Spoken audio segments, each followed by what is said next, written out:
Pardon me? You're Stan? That's correct. You're in the right spot. Okay, so how long have I got to do this? Okay, well, I'll go ahead, I'll read the instructions to you, and is the microphone on? No, it isn't. All right, you're gonna have 2 minutes to introduce yourself and then answer a question. So I'm gonna just keep that in mind. You've got 2 minutes. Corey, you ready? Yep. All right. You're gonna have 2 minutes to first introduce yourself and then answer this question. What is the one burning issue that has prompted you to run for re-election to Colleyville City Council? Okay, my name is Stan Hall. Can you all hear me back there? I'm running for re-election to Colleyville City Council because I think I'm the best one to fill that position at this point in time. I've had tremendous leadership experience, not only in the U.S. Army, retired lieutenant colonel, but I've also had a lot of leadership experience in commercial activity as well as in city activity and civil action. So I am running for council because I have a good record. My record stands for itself, and I intend to continue the things that I started several years ago. I was actually set some priorities for myself, being public safety, economic development, and then to save the city money as well.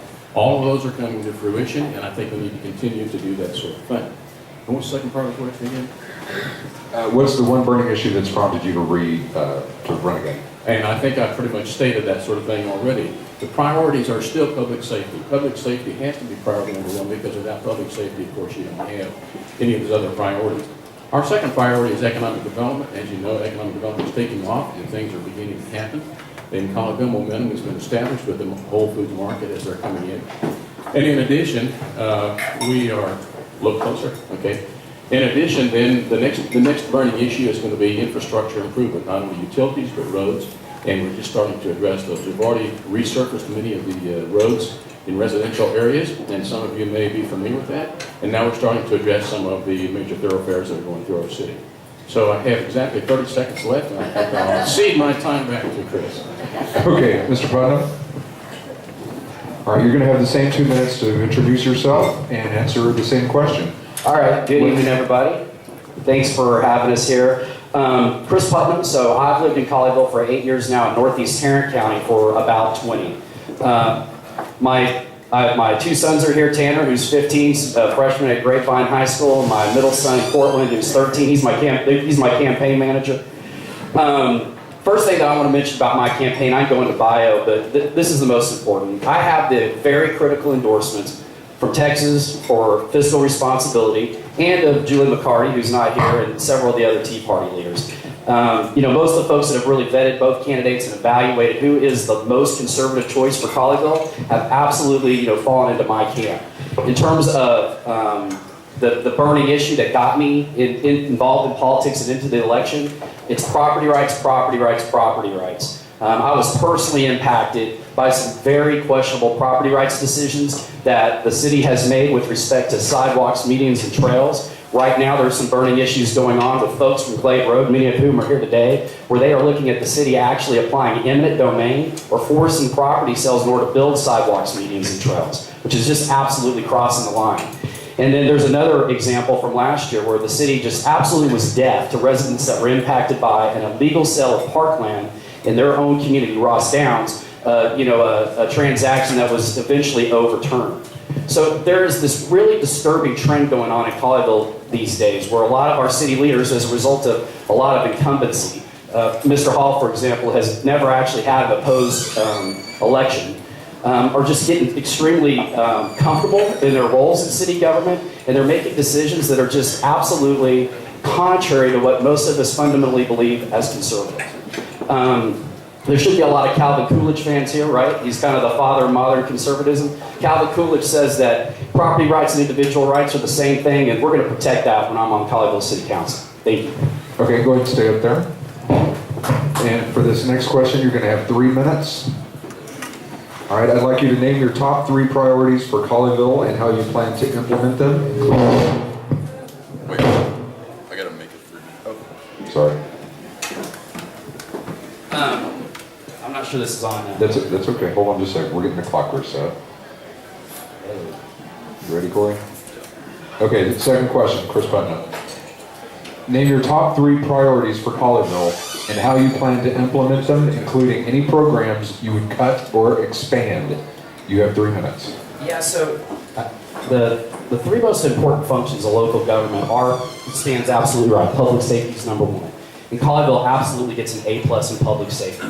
I would argue that that's not because politicians have made us safe, the community's made us safe, and the people that protect us have made us safe. And Colleyville has been an inherently safe place for a long time, but there is no question that's like the best selling point about our town. It's the reason why a lot of us live there today. But the number two requirement, or the number two responsibility of local government, maybe it's economic development. I would actually argue it's infrastructure and infrastructure maintenance. And Colleyville has a poor track record on this front. According to our own city staff, we have $680 million worth of capital projects that need to be taking place in the city in order to improve our overall infrastructure. And 32% of our roads and streets are technically substandard. So when politicians in Colleyville, brag about the fact that we're balancing budgets, which we can talk about that later, it's because we're not maintaining our roads and streets, flat out. And now our politicians are distracted by big government vanity projects, specifically the Highway 26 redevelopment, which is effectively a 4-lane to 4-lane beautification project where Stan and the mayor and a few other folks want to put landscape irrigated medians in all across town, north to south and east and west, which, frankly is a very curious, position, understanding that we're all on 2-day water restrictions, and a lot of folks actually had their water fees increase last year. So we got $70 million of taxpayer-funded projects like that are on the books. We need to solve for traffic first, beautification second. We need to protect our businesses that are along those corridors from unnecessary construction, and we need to protect our citizens. And back to the point about Glade Road, it's a similar dynamic. So on Glade Road, there's a number of folks here represented.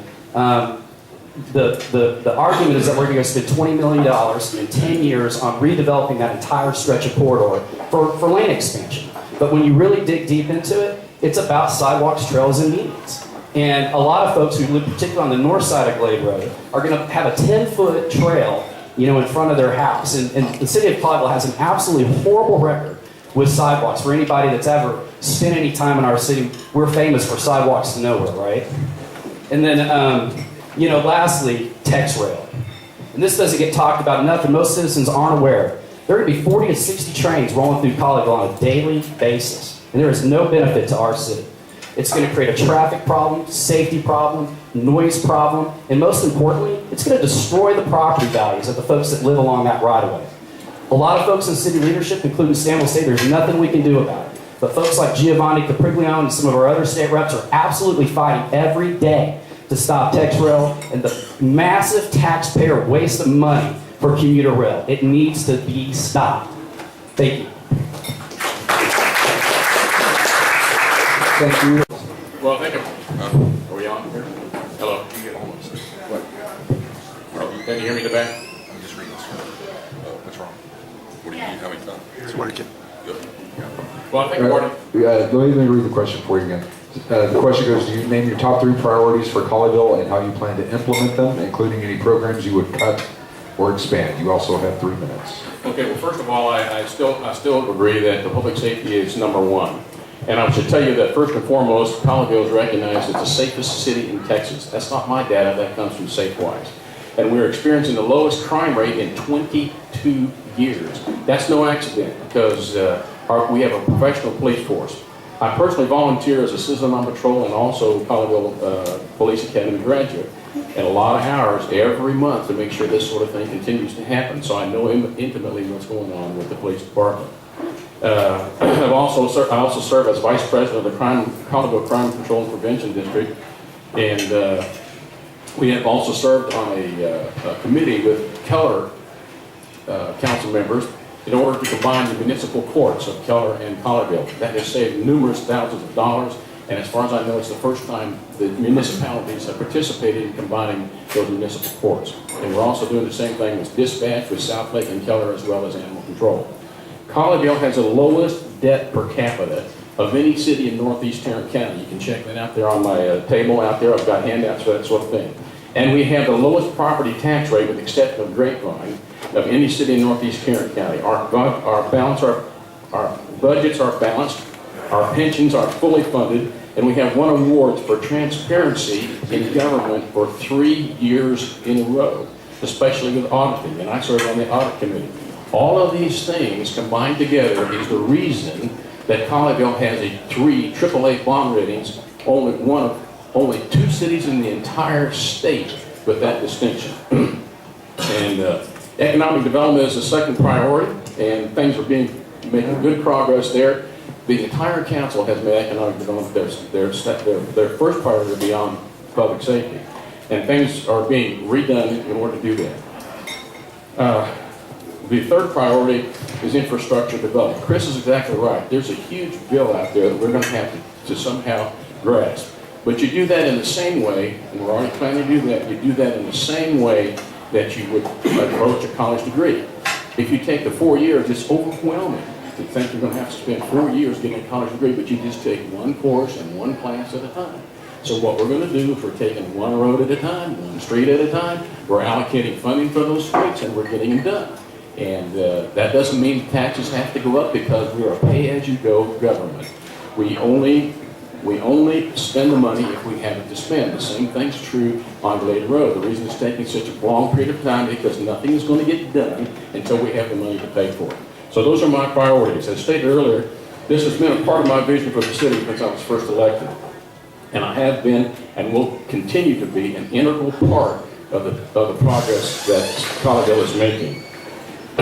So that's why I think I should be reelected to City Council Place 3. I have done the things my opponent can only talk about. Okay, your time is up. Before you sit down, one really quick question, just yes or no. Do you believe in term limits, and would you vote for them for City Council? If you want to go and establish term limits, get it on the ballot. Force the voters to decide what to do about term limits. As a city councilman, there's almost nothing you can do about it. There's only got one vote in 7, but the voters need to determine that. That's an answer of no, by the way. Chris, how about you, yes or no? Do you believe in term limits? Absolutely. Term limits at all levels of government, including local levels. Absolutely. Okay, thank you, Chris. All right, for our next question, you're going to go first. Now that Colleyville is nearly built out, do you favor or oppose higher density residential development, including townhomes and apartments, as is happening in the village, to help businesses? Yeah, You only have 30 seconds. Yeah, I absolutely oppose MDU. So MDU is multi-dwelling unit development. That means apartments, townhomes, condos. 100% opposed. I grew up in Arlington, Texas. And Arlington, Texas used to be a lot like Colleyville, only bigger in the 70s. It was an idyllic place to grow up. And our government leaders, in the name of growth, sold us out to developers and realtors. Apartments sprung up everywhere, townhomes, condos, and at the end of the day, the character and the safety of our city was sacrificed. So I take an extraordinarily hard line on this. High density single residential development, there are some places for it. Okay, thank you, Chris. What do you say, single density, there are some places, what do you mean? Single family homes, high density. So quarter acre lots, even some 0 lot communities, there are absolute places in the community for, particularly in the commercial zone. Okay, good. Stan, same question. Now that Colleyville... Well, first of all, I'm not going to tell you that I'm against apartments because that's illegal for me to say that against apartments. Okay, can you hear me now?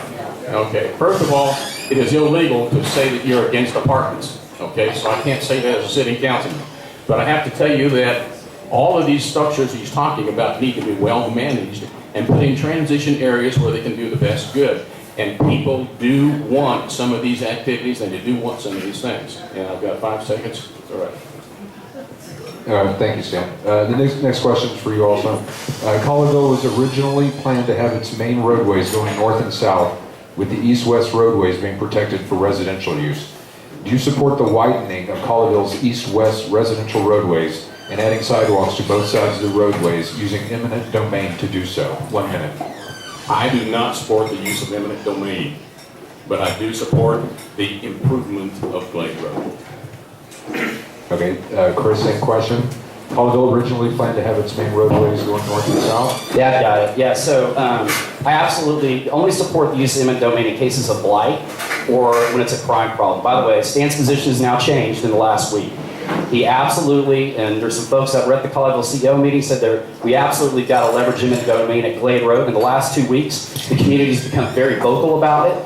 This would obviously not be the audience to, let folks know that you're okay using eminent domain, particularly to build trails and sidewalks, but I can show you all sorts of city council meetings where a stamp is all over. And while we're at it, Stan talks about debt and paying as we go. I can show you all sorts of city council meetings, happy to publish the meetings where he absolutely says, right now, we need to take on debt while interest rates are low to fund these public works projects. Specifically, 26 and Glade Road will ultimately need some funding as well if the TIF runs out. So, you know, with all politicians, check the records, folks. Check the records. And if you need help checking the records, I'll get you the data. Thank you. All right, as we close our questions for the Colleyville City Council candidates, we want to give each of you the opportunity to provide closing statements. You may respond to or expand upon anything covered here tonight, or bring up anything new that you feel is relevant. You'll each have 1 minute. Who's first? We'll cut you a little bit slack. Stan, you go first. All right, thank you. Well, despite the things that have been said tonight, I still think I'm the best candidate to continue the leadership in Colleyville City Council. Actually, a lot of things that have been said have been taking my words and twisting them. And I'm asked many times why I don't speak up about these sort of things, because my opponent will take those words and twist them. And I just don't believe that is what we should have in leadership for Colleyville City Council. Period. Okay, Chris, your closing statements. You have 1 minute. Folks, I'll show you the records. How about this, right here? Let's start right here. Tex Rail. Thank you, Joseph. Stan Hall votes to support commuter rail and votes to raise gas taxes, motor vehicle taxes, driver's license fees, anything that's associated with motor vehicles to pay for commuter rail lines. Subject to voter approval. It's on the same resolution. You support, Read it. do you support tax increases to pay for commuter rail, or you don't? You support taxpayer funded commuter rail, or you don't. Period. That's the record, folks, right there in black and white. Property rights issues, sidewalks to nowhere. I paid $9,000 to the city to not build a sidewalk. There's a parade of people every week in city council who the government is flat out shaking down to either force them to build sidewalks they don't want or pay into a shameful, abusive escrow tax scheme. It's basically stealing money from our residents to do things with their private property that they don't want to do.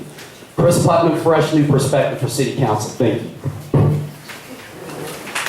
Thank you both. Thank you both. Chris Paul.